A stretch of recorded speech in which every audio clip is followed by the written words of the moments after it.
सो दर्शक बंधु आपण मानके टेक्निकल गुलशन यूट्यूब चैनल के स्वागत। दर्शक बंधु आज वीडियो रे आमे जनमा नुआपड़ा उपनिर्वाचन विषय रे जो उपनिर्वाचन रे जेंटा कि आपण माने जानु छन कांग्रेस रो घासीराम माझी, बीजेपी रो जय ढलकिया आरु बीजेडी रो स्नेहांगिनी छोरिया जेंटा कि प्रार्थी एई छन। ये देखुन घासीराम माझी के जेन कांग्रेस रो प्रार्थी करा जाइछे कि आज अपडेट अनुसार घासीराम माझी आउ निर्वाचन लड़े नहीं पारे जिनटा कि बहुत बड़ अपडेट आसी आपण मैंने देखिपार्छन। सो दर्शक बंधु घासीराम को नामांकन नाकच पाई बीजेपी दाबी बेले तांकर जेन प्रार्थी पत्र जेन दखल करा जाइछे ताके रिजेक्ट करवार लगी बीजेपी गोटे एप्लिकेशन देछन। सत्य पाठरे निज आपराधिक तथ्य लुचाई नुआपड़ा उपनिर्वाचन रे कांग्रेस प्रार्थी घासीराम माझी दाबीपत्र नाकच करने भारतीय जनता पार्टी दाबी करिछन।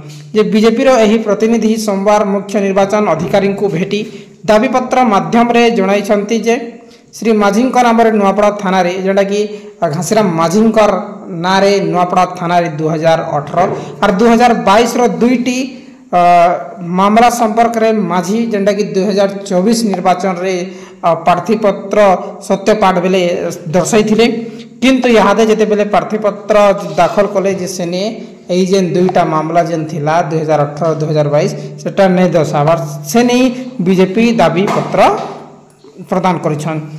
यह जनप्रतिनिधि आईन 2000 यह जनप्रतिनिधि आईन 1951 रो धारा 125 को अनुजाई धारबद्य अपराध तेणु आईन अनुजाई कठोर दंड विधान सह तांको नामांकन पत्र नाकच हेबा उचित बोली बीजेपी दाबी करिछन।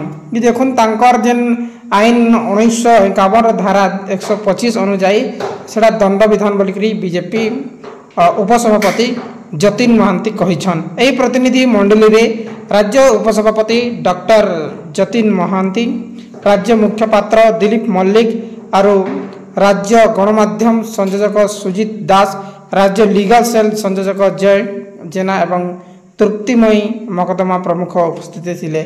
सो दर्शक बंधु आगामी एक दुई दिन भितर जना पड़वा कि घासीराम माझी निर्वाचन लड़ी पारबा कि नहीं लड़ी पारे कहीं ना यही जेन सत्यपाठ जिते बेले घासीराम माझी दाबीपत्र जिते बेले से जेन प्रार्थी पत्र दाखल कले जे जेन दुईटा जेन मामला थिला तार विषय सत्यपाठ रे किसी भी उल्लेख नहीं करी हेती लागि से माने कि जिनिसटा करूछन। दर्शक बंधु हमर सहित जोड़ी रहन टेक्निकल गुलशन यूट्यूब चैनल रे और वीडियो जदी भल लागि लाइक करके शेयर करन। बहुत बहुत धन्यवाद।